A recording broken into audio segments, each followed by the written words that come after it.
Mga kabiday, sa magandang oras sa lahat at welcome po sa aking channel. Ito po, magandang pag-usapan po, ito hong latest survey po mga kabida ng SWS. Kung saan po, karamihan ho sa mga Pilipino ang ayaw ho dito sa impeachment po, whether impeachment complaints or impeachment trial, laban ho kay Vice President Sara Duterte mga kabida. Okay? Yung survey ay ginawa po from June 25 hanggang June 29, kung saan po ay marami ho silang mga tanong po dito at isa na po dito yung tanong kung suportado ba ng taong bayan ito hong impeachment trial po laban ho kay Vice President Sara Duterte. Okay? Eto, babasahin ko lang po ito pong balita mga kabida ng Daily Tribune po. Filipinos know about Sara's impeachment case but they don't want it. SWS. Ito yung observation ko po mga kabida. Kasi nag-scan po ako sa mga news outlets po online. Okay? Karamihan sa mga news outlets online, yung kanila pong headline, highlighted po nila mga kabida, ito hong question kung aware ba ito hong mga Pilipino sa impeachment complaint laban ho kay Vice President Sara Duterte.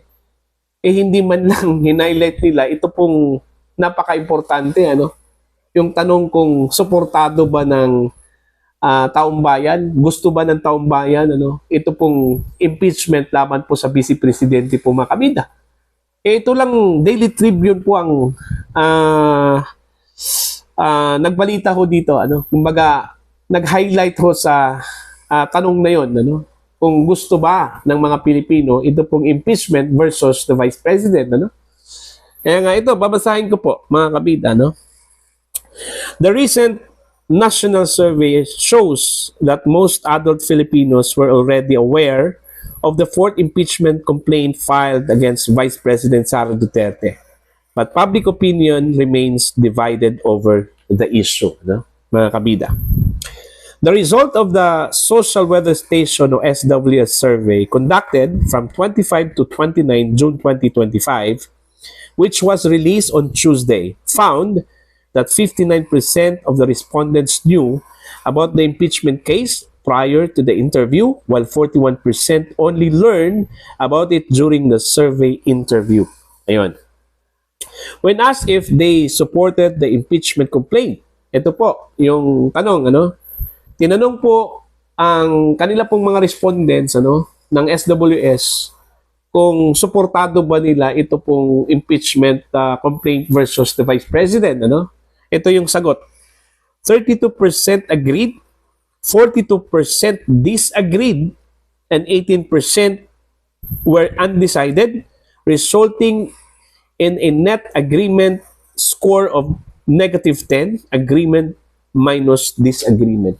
Ito yung magandang tanong. Ito yung dapat i-highlight po ng iba pong mga news outlet online, mga kabida.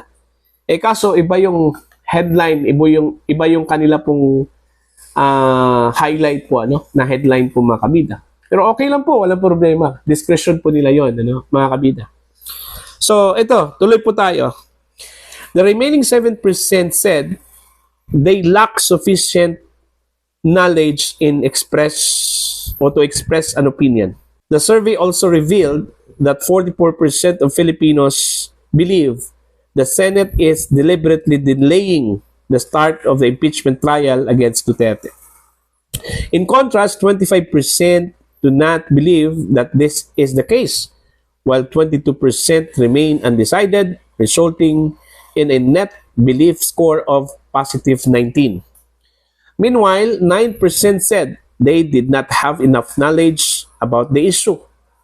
According to the survey, the fourth impeachment complaint against Duterte was filed in December 2024, while various groups in the House of Representatives citing allegations that include unexplained spending of confidential funds by Office of the Vice President and Department of Education, refusal to cooperate with investigations, unexplained ill-gotten wealth not accounted for in her Statement of Assets and Liabilities and Net Worth or SALN.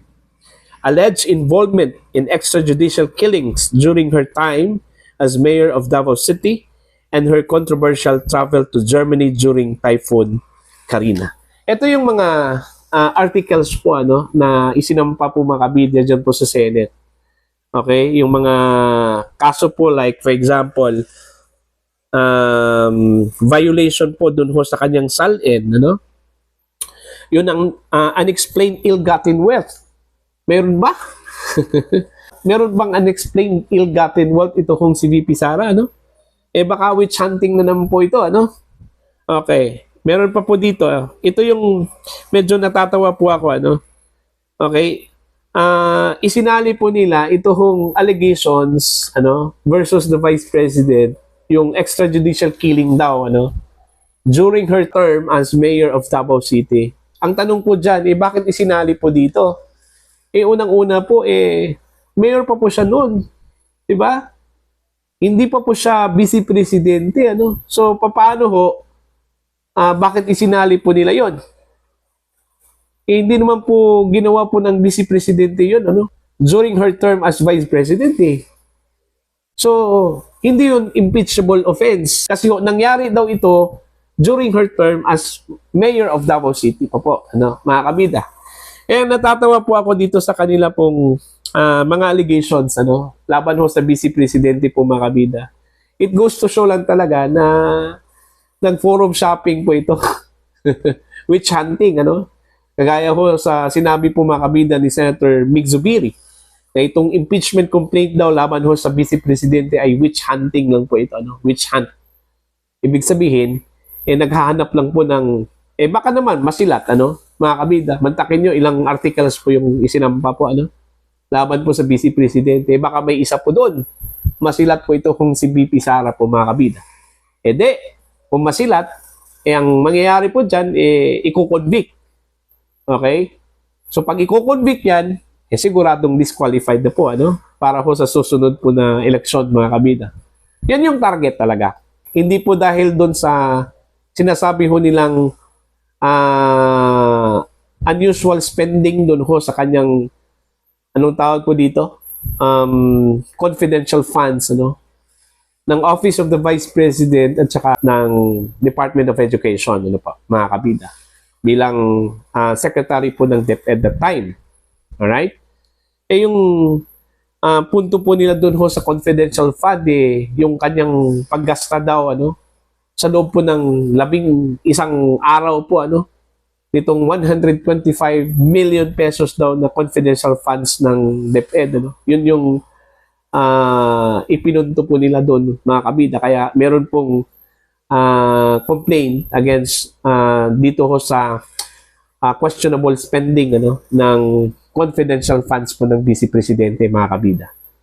Okay? So, titingnan na lang po natin kung tatalab ba ito hong mga allegations laban po sa Vice Presidente, Pero malinaw po dito sa survey po, mga kabida, na ayaw talaga ng taong bayan dito ho sa impeachment po, impeachment process against the Vice President. Kasi malinaw naman po yung mensahe po ng Iglesia ni Cristo, At maging itong kay Pangulong Marcos, kung totoo talaga yung kanyang panawagan noon, ayaw po niya ng impeachment trial versus the Vice President kasi nakakasira lang po daw yan ng programa at mga gagawin po ng Marcos administration, At saka hindi po maganda po, mga kabida, sa pananaw po ng international community, ito pong unstable na politika sa Pilipinas. Kasi matatakot dyan yung mga turista, yung mga investors, Kasi unstable yung politika, Bangayan sa pagitan po ng presidente po ng Pilipinas at vice presidente, Pero hindi ho nakinig ang House of Representatives po dyan. Kasi mas nangingibabaw yung kanila pong kagustuhan na ma-disqualify ito kung si Vice President Sara Duterte para ho sa presidential elections. Kasi may ambisyon kasi mahirap na po na baka masilat yung kanyang ambisyon. Kaya gusto po niyang mawala ito kung si VP Sara po, mga kabida, para naman wala hong threat ano, sa presidential elections po, ano. Okay? So, yun po, mga kabida. So, abangan na lang po natin to, ano. Ang ating dalangin lang po dito, magsilbi po itong inspirasyon sa mga senador na magiging judges po, mga kabida, ano. Kung matuloy man itong impeachment trial po against the Vice President. Kasi unang-una po, bago po yan mag-umpisa, kailangan po nilang i-resolve yung motion po ng Vice Presidente, ano, na ibasura itong verified complaints against her, ano. Kasi yung contention po ng kampo po ni VP Sara, mga kabida, illegal yung isinampang pang-apat po na impeachment complaint, ano. Lumabag po dun ho sa 1-year bar rule, mga kabida. Okay? Kaya bago po mag-umpisa, kailangan i-resolve muna yan ng mga senador. Okay? Hindi ibig sabihin po na ayaw po ng Vice Presidente po ng impeachment po, ano. Taliwas dun ho sa impression po ng mga anti-Duterte groups. Kasi natatakot to itong si VP Sara, kaya ayaw po niya na mangyari itong impeachment trial po, ano. Di ba? Pero karapatan naman po niya yon.